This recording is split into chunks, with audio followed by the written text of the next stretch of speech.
Episode 24.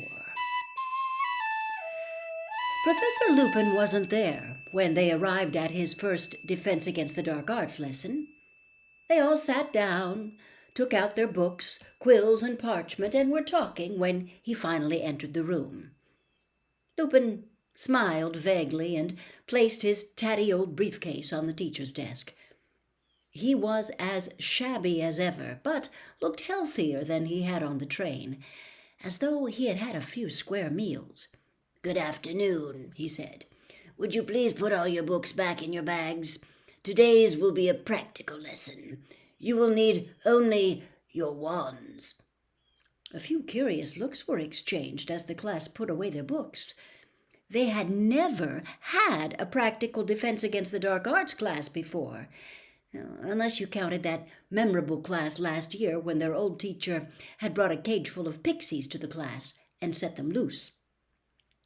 "Right then," said Professor Lupin when everyone was ready, "if you'd follow me."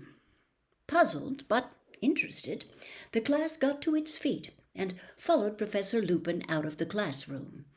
He led them along the deserted corridor and around a corner where the first thing they saw was Peeves, the poltergeist, who was floating upside down in midair and stuffing the nearest keyhole with chewing gum. Peeves didn't look up until Professor Lupin was 2 feet away. Then he wiggled his curly-toed feet and broke into song. "Lonely Loopy Lupin," Peeves sang. "Lonely Loopy Lupin, lonely Loopy Lupin." Rude and unmanageable as he almost always was, Peeves usually showed some respect toward the teachers. Everyone looked quickly at Professor Lupin to see how he would take this. To their surprise, he was still smiling. "I'd take that gum out of the keyhole if I were you, Peeves," he said pleasantly. "Mr. Filch won't be able to get into his brooms." Filch was the Hogwarts caretaker, a bad-tempered, failed wizard who waged a constant war against the students, and, indeed, Peeves.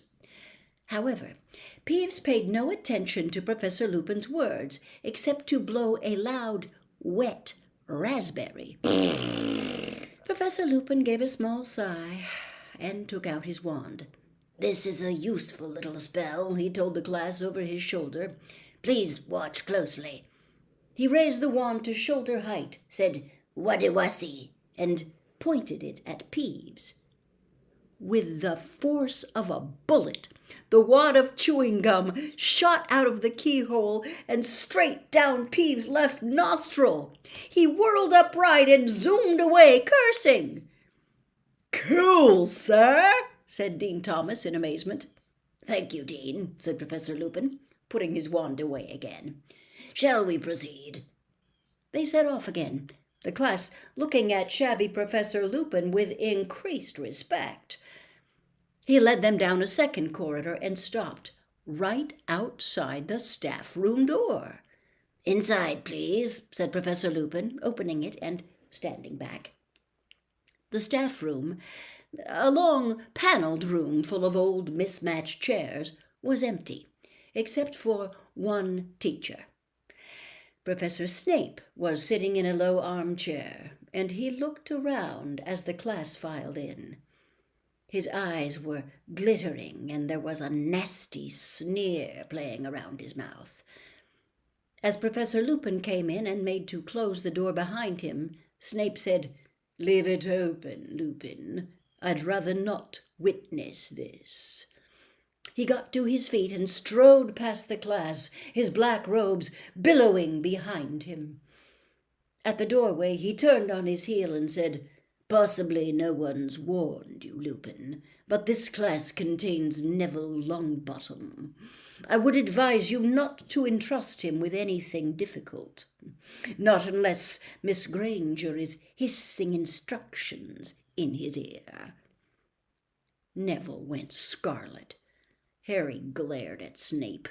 It was bad enough that he bullied Neville in his own classes, let alone doing it in front of other teachers. Professor Lupin had raised his eyebrows. "I was hoping that Neville would assist me with the first stage of the operation," he said, "and I am sure he will perform it admirably." Neville's face went, if possible, even redder. Snape's lip curled, but he left, shutting the door with a snap.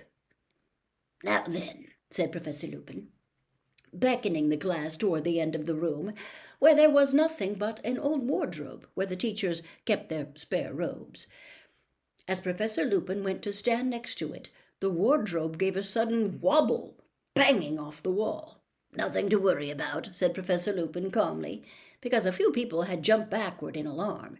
"There's a boggart in there." Most people seemed to feel that this was something to worry about. Neville gave Professor Lupin a look of pure terror, and Seamus Finnegan eyed the now rattling doorknob apprehensively. "Boggarts like dark enclosed spaces," said Professor Lupin. "Wardrobes, the gap beneath beds, the cupboards under sinks. I've even met one that had lodged itself in a grandfather clock. This one moved in yesterday afternoon, and I asked the headmaster if the staff would leave it to give my third year some practice. So, the first question we must ask ourselves is, what is a boggart?" Hermione put up her hand. "It's a shapeshifter," she said. "It can take the shape of whatever it thinks will frighten us most." "Couldn't have put it better myself," said Professor Lupin, and Hermione glowed. "So, the boggart, sitting in the darkness within, has not yet assumed a form. He does not yet know what will frighten the person on the other side of the door. Nobody knows what a boggart looks like when he is alone, but when I let him out, he will immediately become whatever each of us most fears. This means," said Professor Lupin, choosing to ignore Neville's small sputter of terror, "this means that we have a huge advantage over the boggart before we begin. Have you spotted it, Harry?" Trying to answer a question with Hermione next to him, bobbing up and down on the balls of her feet with her hand in the air, was very off-putting, but Harry had to go. Because there's so many of us, he won't know what shape it should be?" "Precisely," said Professor Lupin, and Hermione put her hand down, looking a little disappointed. "It's always best to have company when you're dealing with a boggart. He becomes confused. Which should he become, a headless corpse or a flesh-eating slug? I once saw a boggart make that very mistake. Tried to frighten two people at once and turned himself into half a slug. Not remotely frightening. The charm that repels a boggart is simple, yet it requires force of mind. You see, the thing that really finishes a boggart is laughter. What you need to do is force it to assume a shape that you find amusing. We will practice the charm without wands first. After me, please. Ridiculous!" "Ridiculous," said the class together. "Good," said Professor Lupin. "Very good. But that was the easy part, I'm afraid. You see, the word alone is not enough, and this is where you come in, Neville." The wardrobe shook again, though not as much as Neville, who walked forward as though he were heading for the gallows. "Right, Neville," said Professor Lupin. "First things first. What would you say is the thing that frightens you most in the world?" Neville's lips moved, but no noise came out. "I didn't catch that, Neville. Sorry," said Professor Lupin cheerfully. Neville looked around rather wildly, as though begging someone to help him, then said, in barely more than a whisper, "Professor Snape." Nearly everyone laughed. Even Neville grinned apologetically. Professor Lupin, however, looked thoughtful. "Professor Snape. Neville, I believe you live with your grandmother." Yes," said Neville nervously, "but I don't want the boggart to turn into her either." No, you misunderstand me," said Professor Lupin, now smiling. "I wonder, could you tell us what sort of clothes your grandmother usually wears?" Neville looked startled, but said, "Well, always the same hat. A tall one with a stuffed vulture on top, and a long dress. Green, normally, and Sometimes a fox fur scarf. And a handbag, prompted Professor Lupin. A big red one, said Neville. Right then, said Professor Lupin.